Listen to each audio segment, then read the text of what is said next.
வணக்கம். பாலச்சந்திரன் பேசுகிறேன். நேற்று சென்னையில ஜவஹர்லால் நேரு ஸ்டேடியத்தில தமிழக அரசு ஒரு ஃபங்ஷன் ஆர்கனைஸ் பண்ணியிருந்தாங்க. கல்வியில் சிறந்த தமிழ்நாடு அப்படிங்கிறத காட்டுற விதமா, அ இந்த கல்வியில் தமிழ்நாடு சிறக்கிறதுக்கு பல்வேறு காரணங்கள் இருக்கு. அதில தமிழ்நாடு அரசு எந்தெந்த கா காரணங்கள்லாம் உருவாக்கியது அப்படிங்கிறத பற்றி என்னென்ன ஸ்கீம்லாம் போட்டாங்க, அதில என்ன பலன் இருந்தது அப்படிங்கிறத காமிக்கிறதுக்காக, அதில இந்த மாணவர்களுக்கு அ அரசு பள்ளிகளிலும், அரசு சார்பு பள்ளிகளிலும், எய்டட் ஸ்கூல்ஸ் சொல்லுவோம்ல, அங்கேலாம் படிக்கிற மாணவர்களுக்கு அ காலை உணவு கொடுக்கறத பற்றி ஒரு திட்டம் இருக்கு. நான் முதல்வன் அப்படின்னு ஒரு திட்டம் இருக்கு. புதுமை பெண் அப்படின்னு ஒரு திட்டம் இருக்கு. அ இவங்களுக்கு அ உரிமை தொகை இருக்கு. மாதம் ரூ. 1000 குடுக்குறது. பேருந்துல இலவசமா பயணம் பண்றது இருக்கு. இந்த மாரி ஒவ்வொரு திட்டத்த பற்றியும், சில திட்டத்துடைய பயனாளிகள், அவங்க சில பேர் மாணவர்கள் பேசுனாங்க. மாணவருடைய பெற்றோர்களும் பேசுனாங்க. அ ரொம்ப நெகிழ்ச்சியான ஒரு தருணமா இருக்கு. ஒரு ஒரு அரசுங்கிறது அ பல்வேறு அம்சங்களை கொண்டது ஒரு அரசு. அ வணிகத்தை காப்பாற்ற வேண்டும். பொருளாதார மேம்பாட்டிற்காக வரி வசூலிப்பில் சரியாக இருக்க வேண்டும். இது எல்லாவற்றுக்கும் மேலாக அ ஹியூமன் டெவலப்மென்ட் இண்டெக்ஸ் அதில சிறப்பானதாக ஒரு அரசு இருக்க வேண்டும். அதுக்கு அடித்தளம் என்பது மாணவ பருவத்திலிருந்தே அதை ஊக்குவிக்க வேண்டும். அதில என்னென்ன பண்ணியிருக்காங்கிறத பார்க்க முடிஞ்சது. அ ஒரு மாணவன் பேசும்போது, அ அவர் சொன்னாரு, நாங்க ஸ்கூல்ல படிக்கும்போது சில சமயம் மயக்கம் போட்டு விழுந்துருவேன். அந்த மாரி பசியினால. அ அதுக்கப்புறம் இங்க எங்க அம்மாவுக்கு சமைக்கிறதுக்கு கூட நேரம் இருக்காது. ஓடணும், வேலைக்கு ஓடணும். சமைக்கிறதுக்கு பல சமயங்கள்ல வழி இருக்காது. அ சில பெற்றோர்களும் பேசினாங்க. இதே கருத்தை பெற்றோர்களும் பேசினாங்க. இப்ப அது மாரி இல்ல. வயிறார சாப்பிட்டுட்டு நிம்மதியா படிக்கிறேன். அப்படின்னு சொல்லிட்டு அந்த மாணவர் சொன்னாரு. அதே மாரி தாய்மார்களும் சொன்னாங்க. அ இந்த மாதிரி நாங்க அ அ அறக்க பறக்க ஓட வேண்டிய சூழலில் இருந்தோம். அ எங்கேயோ போய் கூலி வேலை செய்யணும்னா பஸ்ஸ பிடிக்கணும். பஸ்ஸுக்கு காசு இல்லாமன்னா, அந்த கூலி வேலை சொல்றதுக்கும் மண்ணு விழுந்துரும். இப்படியான இந்த நிலைமைய இன்னைக்கு மாத்தியிருக்கு இந்த அரசு. சிஎம் ஐயாவுக்கு ரொம்ப நன்றி அப்படின்னு சொன்னாங்க. சில மாணவர்கள் பேசினது ரொம்ப நெகிழ்ச்சியா இருந்தது. ஒரு மாணவி சொன்னாங்க, "எனக்கு இந்த உதவி கிடைச்சதுனால, நான் இன்னைக்கு இந்த ஸ்கூல்ல படிச்சு முடிச்ச உடனே, அரசு பள்ளிக்கூடத்துல படிச்ச மாணவர்களுக்கு ரூ. 1000 உதவித்தொகை வழங்கப்படுது. கல்லூரியில படிக்கிறதுக்கு." அது சொல்லி, "இல்லன்னா என்னால படிச்சிருக்க முடியாது. அதுக்கு அந்த படிப்புக்கு ஏற்பாடு பண்ண அ அரசுக்கு, சிஎம் ஐயாவுக்கு நன்றி." அப்படின்னு சொல்லிச்சு. அடுத்து சொல்லுச்சு, "நான் படிச்சு வேலைக்கு வந்தோனே அவங்க அப்பா, அம்மா அந்த கூட்டத்துல இருந்தாங்க. எங்க ஒரு மூலையில இருந்தாங்க. அது இங்கேருந்து சொல்லுது, "அப்பா உங்களுக்கு உங்களுக்கு என்னென்ன நோயெல்லாம் இருக்குன்னு எனக்கு தெரியும்ப்பா. அத ட்ரீட் பண்றதுக்கான அளவுக்கு நானே சம்பாதிச்சு உங்கள காப்பாத்துவேன்." அப்படின்னு சொன்னது ரொம்ப நெகிழ்ச்சியா இருந்தது. சில பெற்றோர்கள் காணொளி மூலமா கூட சில பெற்றோர்கள் வந்திருந்தாங்க. நாவித தொழில் புரிந்துகிட்டு இருந்த ஒருத்தர். அவர் தொழில் செஞ்சுக்கிட்டே ஏன்னா தொழில் செய்யாம பேசிக்கிட்டு இருந்தா அவருக்கு அன்னைக்கு ஒருபடி போயிரும். தொழில் செஞ்சுக்கிட்டே ஆனா பேசினாரு. அவர் சொன்னாரு, "என்னோட பொண்ணு இதுல போய் படிக்கிறா. வெளிநாட்டுல போய் படிக்கிறா.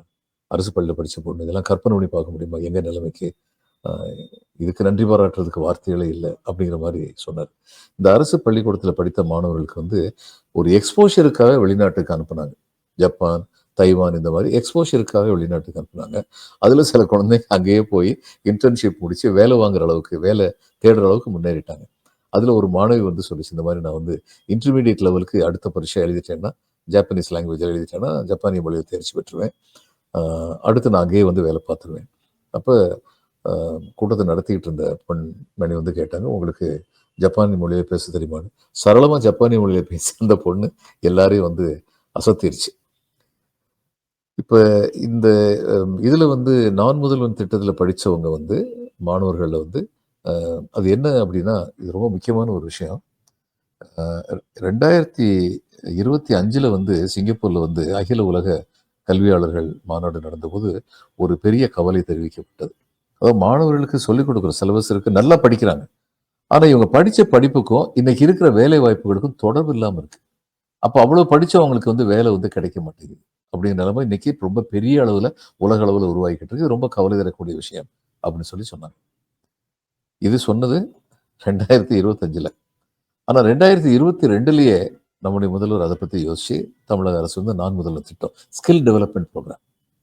யாருக்கு எந்த தொழில்ல வாய்ப்பு ஆசை இருக்கு. இப்ப ஐஏஎஸ் படிக்கணுங்கிற ஆசை இருக்கு. சிவில் சர்வீஸ் தேரணுங்கிற ஆசை இருக்கு. அவங்க சிவில் சர்வீஸ் சேர்ந்திருக்காங்க. கடந்த 3, 4 ஆண்டுகளா இந்த நான் முதல்வன் திட்டத்துல படித்து பயன்பெற்ற உள்ளவங்க 5 பேர் ஒவ்வொரு வருஷமும் ஐஏஎஸ் ஆயிருக்காங்க. மொத்தம் 30 பேர், 40 பேர் சிவில் சர்வீஸ்ல ஜாயின் பண்ணியிருக்காங்க. அடுத்து அட்வொகேட் ஆகணும்னு ஆசைப்பட்ட குழந்தைங்க அதே மாதிரி அட்வொகேட்டுக்கு போயிருக்காங்க, என்ஜினியர் ஆயிருக்காங்க, எம்பிஏ படிச்சுட்டு இருக்காங்க.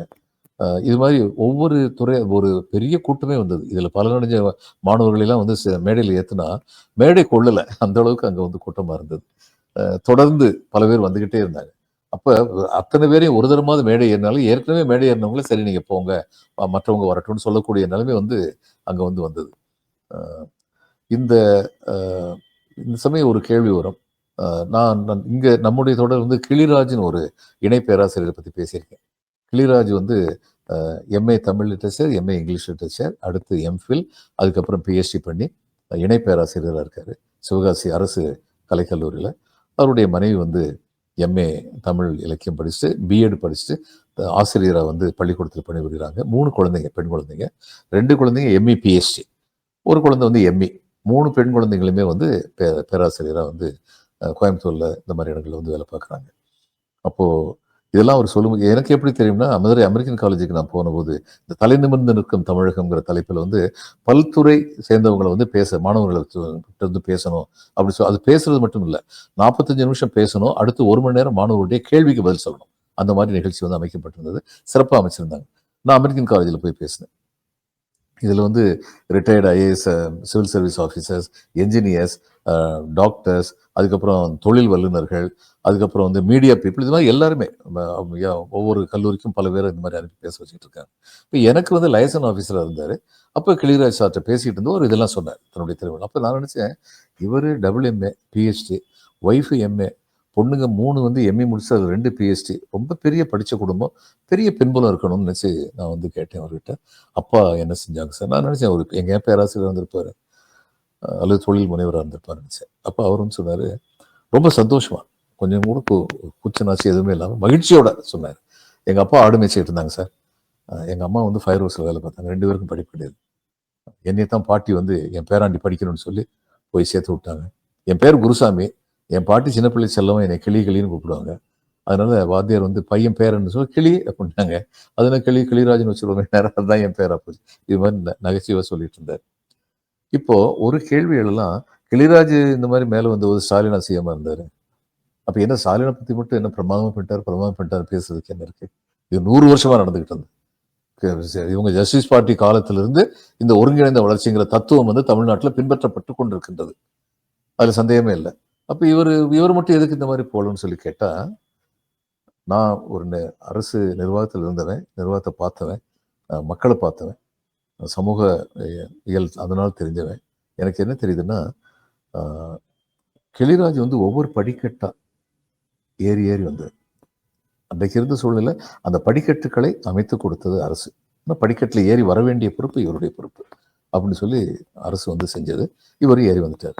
அப்போ அரசு அப்படிப்பட்ட ஒரு சூழ்நிலை அமைத்து கொடுத்தது. அதன் காரணமாக முன்னேறுவதற்கு தேவையான அறிவு கூர்மை உள்ள, உழைப்பும் திறன் உள்ள எவரும் முன்னேற முடியும், தான் அடைய வேண்டிய இலக்கு என்று எதை நிர்ணயித்துக் கொண்டிருக்கிறார்களோ அந்த இலக்கை அடைய முடியுங்கிற சூழ்நிலை இருந்தது. இட் டு ஹார்ட் ஒர்க், கடின உழைப்பு அப்படிங்கிறது தேவையா இருந்தது, கடின முயற்சிகள் தேவையா இருந்தது, கால இடைவெளிகள் தேவையா இருந்தது. அதான் சொன்னேன், ஒவ்வொரு படியா ஏறி வந்தார். இன்னைக்கு இந்த குழந்தைகள்லாம் என்ன பண்றாங்க? ஸ்டாலின் என்ன சாதிச்சிட்டான்னு யாராவது கேட்டால் எனக்கு என்ன தோணுதுன்னா, அந்த காலத்தில் வந்து கிளிராஜ் வந்து படிக்கட்டில் ஏறி வர வேண்டியிருந்தது. இப்போ ஸ்டாலின் இந்த பிள்ளைங்களுக்கெல்லாம் லிஃப்ட் கொடுத்துட்டார், சர்ன்னு வேலை போயிட்டு. என்ன ஒரு நாவிதருடைய குழந்தை வந்து வெளிநாட்டில் போய் படிக்கிறதுக்கு ஏற்பாடு பண்ணியிருக்காங்க. வெளிநாட்டில் போய் வேலை பார்க்கறதுக்கு சாதாரண குடும்பத்திலிருந்து வந்த பெண் குழந்தை வந்து போயிருக்கு. நிறைய பெண் குழந்தைகள், நிறைய சிறுவர்கள் தங்களுடைய ஒரு பையன் சொல்றாரு, நான் அட்வொகேட் படிச்சுட்டு இருக்கேன், நான் ஒரு சாதாரண கிராமத்திலிருந்து வந்தேன், நான் வந்து சுப்ரீம் கோர்ட்டில் ப்ராக்டிஸ் பண்ணுங்கிறது என்னுடைய எய்ம் அப்படின்னு சொல்லி சொன்னார். நேர்மையான வக்கீலாக இருக்கணும், சுப்ரீம் கோர்ட்டில் ப்ராக்டிஸ் பண்ணணும் அப்படின்னு நான் நினைக்கிறேன். ரொம்ப மகிழ்ச்சியாக இருந்தது கேட்கறது. அதனால எத்தனையோ விஷயங்கள் நம்ம வந்து துயரமான விஷயங்களை பற்றி பேசுகிறோம். இன்னைக்கு நேற்று நான் பார்த்தது வந்து ரொம்ப மகிழ்ச்சி தரக்கூடிய, நம்முடைய தமிழகத்தின் எதிர்காலத்தை பற்றி நம்பிக்கையூட்டக்கூடிய ஒரு நிகழ்ச்சியாக இருந்தது. அதை உங்ககிட்ட பகிர்ந்துக்கணும்னு சொல்லி ஆசைப்பட்டேன். நன்றி, வணக்கம்.